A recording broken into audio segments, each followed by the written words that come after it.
Is real-time strategy getting you down? Do you long for something more in the crushing of your opposition? Something magical?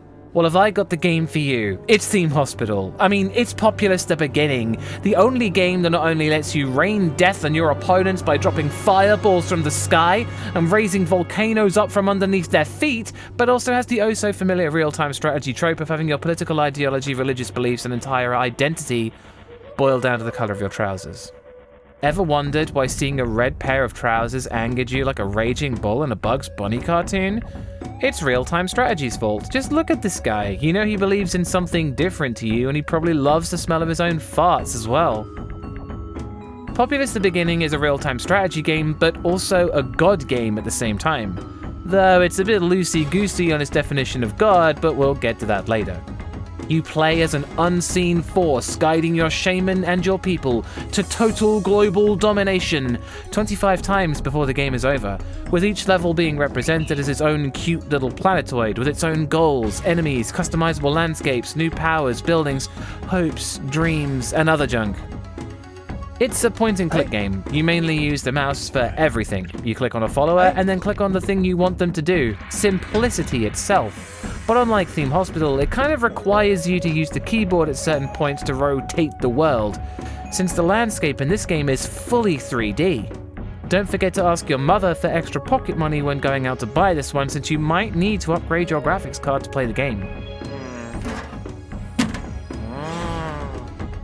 Unless you bought the PlayStation version, then you need that extra money to downgrade your eyes. Yeah, it's time to dunk on the PlayStation version yet again. This one also does not support the PlayStation mouse, but it does have analog support. Not that it helps much, the game's frame rate is stuck in the 20 FPS speed limit zone, and the more things there are on screen, the slower it gets.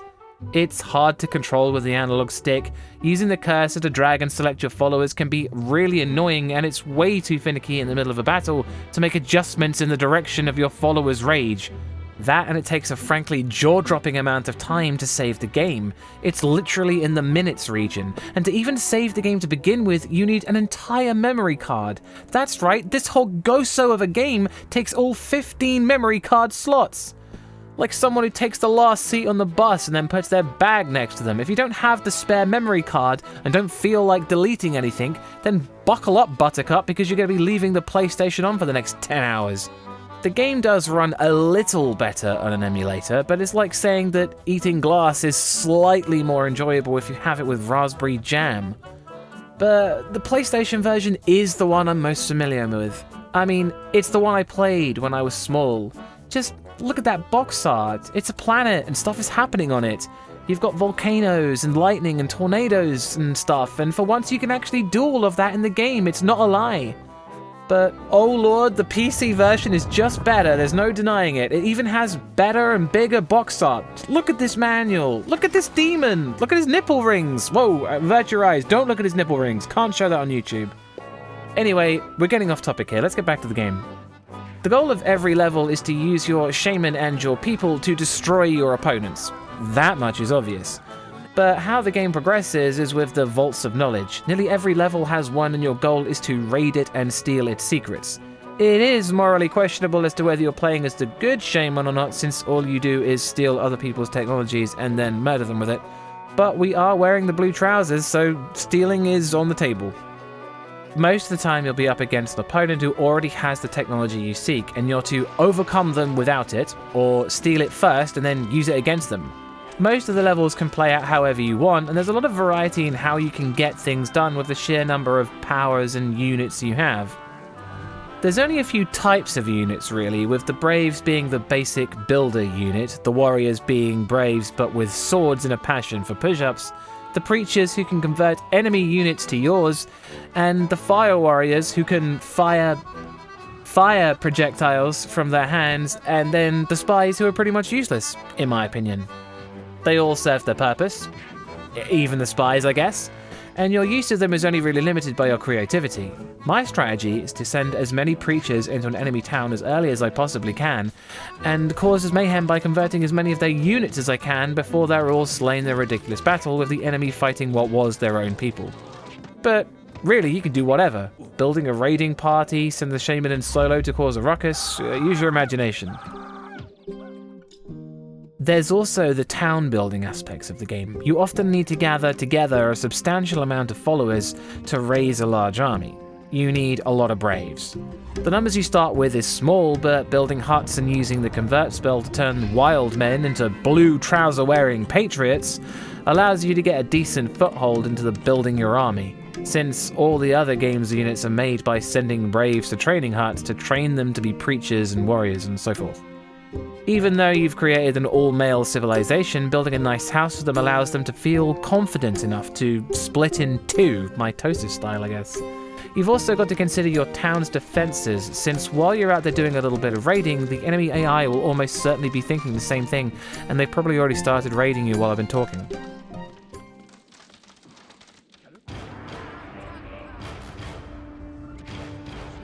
Using your shaman's powers against the enemies is pretty fun, but often feels like it's pulling the leash on you when you start to really get some bloodlust behind your actions. Since spells require mana, and mana is generated by having a lot of followers, if we derive this down to the basic math, then to have fun you need mana to cast spells, and to have mana you need followers. So if you do this, carry the 1 and divide by the number of times asexual reproduction took place, then... Ah yeah, followers equates fun. What do you know? The shaman's powers, especially in the late game, are pretty awesome with the aforementioned volcanoes, tornadoes, lightning strikes, meteor showers, horrific monsters, earthquakes, and other devastating geological nightmares being something you can inflict on your enemy at will, as long as you have the mana to do it. Some of the spells are more practical, with you being able to manipulate the 3D environment by creating bridges, sinking areas into the ocean, and even the volcano spell can be used to create artificial islands if you cast it into the water.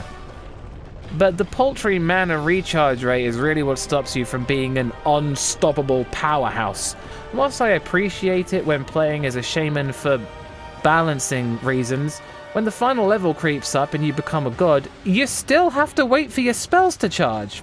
I'm a god now! Why did I bother dominating 25 planets to become a god if I still have to politely wait for my volcano spell to charge? And it charges slow. Civilizations have crumbled on their own before this damn spell charges. Like, they really make you wait for it. But why? Let me have fun, damn it! Luckily, there's a cheat menu where you can spam a button to recharge mana faster, and it really lets you inflict the level of godlike wrath these heathens deserve. And my god, is it cathartic to watch them scream and run around as it rains fireballs or they're lifted into the air by a tornado that magically appears underneath them. Once you've destroyed all the enemy units and their shaman, you've dominated them and probably won the level, expunging those godless pigs from their pitiful existence and erasing them from history. Rah! Though most of the levels play out with the classic base building strategy, some of them are less fun and more linear. Like Death from Above, which forces you into basically doing things the way the developers want in a time limit, or you fail.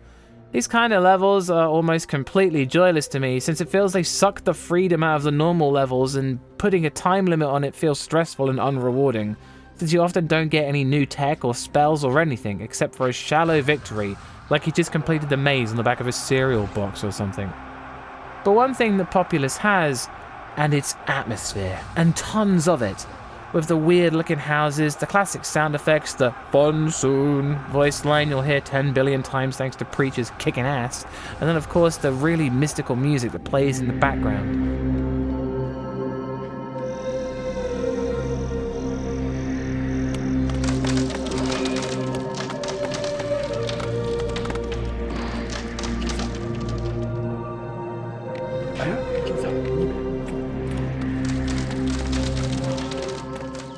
Reminds me of Sunday afternoons at 2 p.m, laying on the floor and gazing into the TV, and it makes me wonder how my 10-year-old self ever beat this game.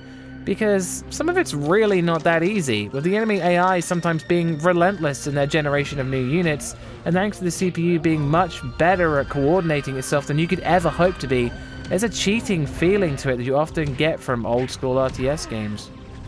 Is Populous perfect? No. Is it good? Sometimes it really is, yeah. Is it better with cheats?